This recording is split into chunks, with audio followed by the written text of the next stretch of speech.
Woman devastated by mystery illness finally learns truth thanks to dog.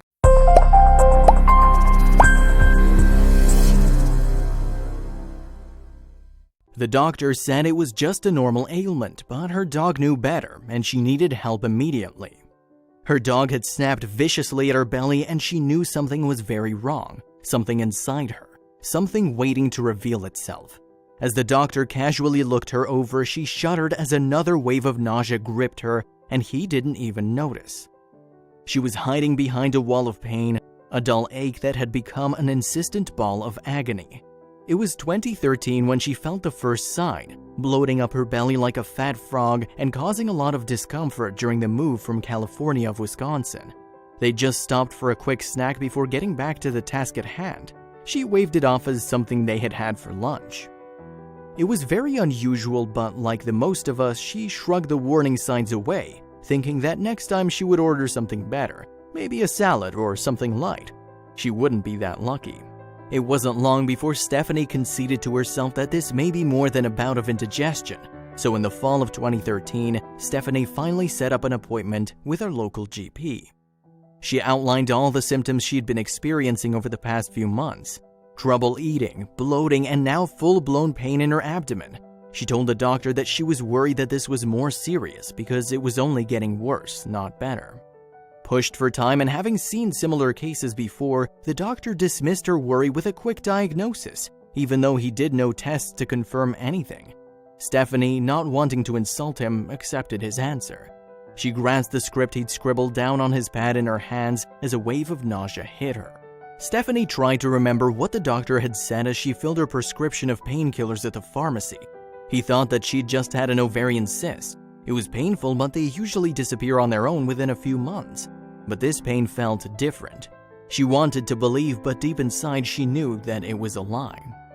After taking a couple of days off for bed rest, she had to get back to work.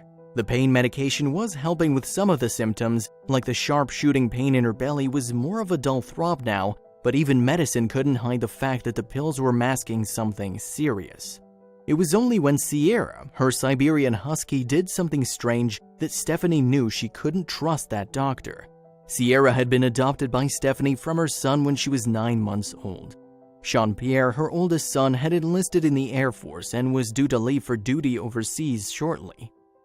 Sierra soon became Stephanie's best friend and loving companion. She never wanted to leave Steph's side, so when Sierra started acting weirdly around her, she couldn't help but think that something was wrong.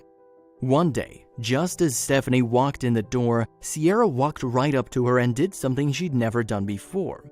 She put her nose on my lower belly and sniffed so intensely that I thought I spilled something on my clothes, she recalls. Then Sierra snapped into stress. Now, Siberian Huskies are quite tall dogs, and her nose was right up against Steph's belly, but she didn't click until something strange happened. She did it a second and then a third time, Stephanie explained. Then Sierra stopped sniffing Stephanie's shirt and suddenly turned and fled. After the third time, Sierra went and hid. I mean hid. She ran away in pure terror and Stephanie's blood ran cold.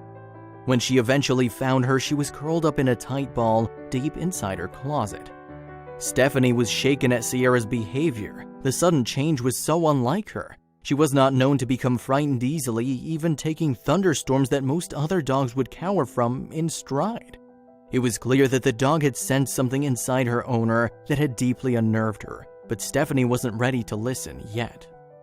Stephanie's symptoms became progressively worse, and she began to deteriorate in front of her family's eyes, but she remained determined to get to the bottom of her illness. She tried natural remedies, herbal concoctions, spoke to apparent experts in online chats, but nothing helped. And no one could give her an answer. Maybe it was all in her head. Stephanie was suffering more than usual on one particular day, and she made a decision. She wasn't going to continue hiding from the fact that something clearly wasn't right with her health. She decided to get a second opinion and booked a gynecologist appointment. She trusted her dog's reaction more than a rush doctor, and she was right to. To see Sierra become so afraid was spooky in its own right, Stephanie recalled later. This time she had 2 tests done, in addition to a complete pelvic exam, an ultrasound, and the CA-125 blood test. Soon she would have all the answers she so desperately needed. But nothing could have prepared her for the moment she got her results. It took a few weeks for Stephanie to get her results from the blood test back, and then the phone call came that rocked her world. The doctor told her that she needed to come in urgently. She'd prefer to speak with her in person about her test results. "So I made an appointment with a gynecologist," Stephanie said, her voice choking up, "and in a matter of weeks and some blood work with an ultrasound, on 11/11 of 2013, I was sitting in the gynecology oncologist room, in shock that I had cancer." She will never forget that day the fight began. On November 11th, 2013, Stephanie's doctor sat her down and told her that she had stage 3C ovarian cancer, a far cry from the ovarian cyst she'd been originally diagnosed with by the first doctor. How could they have missed something so big? Finally, it all made sense. Her strange symptoms and even her dog's behavior. She was relieved to finally have an answer, but where to go from here? In stage 3 ovarian cancer, the cancer is found in one or both ovaries, as well as in the lining of the abdomen, or it is spread to lymph nodes in the abdomen. Former U.S. Marine Corps, Stephanie underwent a full hysterectomy and had her spleen removed. She was a strong woman, but how strong? In April 2014, Stephanie received amazing news, and all the chemotherapy, worry, and sickness had actually paid off. Her doctor declared her free of disease, cancer-free. But they warned her that cancer has a nasty reputation of returning. Feeling lighter than she had felt in months, she rushed home to tell the family the great news. She was a survivor, but she should have known better. Stephanie resolved to live each day to the fullest. She knew the statistics, and she knew she was lucky to still be here, surrounded by family and not lying in a hospital bed. 70% of women who are diagnosed with ovarian cancer are at risk of the disease returning, especially for the women who are diagnosed in the late stages. Would she become a statistic? Stephanie had caught it fairly late. Out of 4 possible stages, she was diagnosed at stage 3. Her doctors warned her that it was more than likely the disease would return. She tried not to dwell on the past or fret over the future and just live one day at a time. But the doctors were right in their prognosis, and in 2015, Steph was back in the doctor's rooms.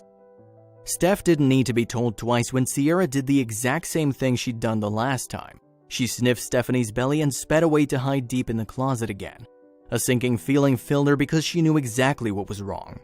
Stephanie immediately made an appointment with her doctor, only to find out the terrible news: the cancer had returned. Sierra had caught it a second time, and now it was in Steph's liver. This time, the dread disease was caught earlier, and Stephanie was able to undergo treatment again. She did the unthinkable. She beat cancer a second time. With some cutting-edge technology, Dr. Kushner suggested that she enroll in a clinical trial that included a new type of targeted cancer-fighting drug called a PARP inhibitor. She only hoped it was the last time she'd need it. It wasn't to be. Sierra once again started acting strangely, and Stephanie knew it was back. She went to the doctors again to confirm what she already knew, what her dog had told her. And for the 3rd time, Stephanie began treatment. This time, the cancer had spread to her pelvic area. How much more could she take? It's almost like the dog knows something is going on and is scared. The dog didn't want to be near her. Ashley Wagner, the executive director of the Wisconsin Ovarian Cancer Alliance, said. That made all the difference in the world to her, says Dr. Kushner, regarding the high-tech science behind her recovery. It's amazing that one of the first targeted therapies for ovarian cancer became available just as she needed it. Stephanie, for the 3rd and final time, managed to fight the disease, and the 52-year-old is now cancer-free. I owe my life to that dog. She's really been a godsend to me. She's never been wrong, Stephanie said.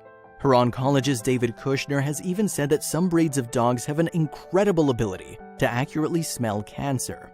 Dogs have 220 million olfactory receptors in their noses, compared with just 5 million for humans, and the part of their brains devoted to smell is also much larger. Studies have confirmed that dogs can effectively detect cancerous cells in a human body. The cancer cells release different metabolic waste products to healthy ones. A dog's sense of smell is so powerful that they can detect these cancerous cells even in the very early stages of cancer. Studies show that dogs can be trained to detect cancer in 93% of cases. Stephanie knows that there is still a chance she'll have to battle cancer again, but she's positive and an inspiration to those battling alongside her. There are things that are coming out new every day. That's how I live my life. I'm gonna do the best thing I can do at the time until the next best thing comes along, she said. I just feel like my story can let people think about their animals and think, Wow, my animal did this when I got diagnosed. Just to give the animals credit, they are pretty smart.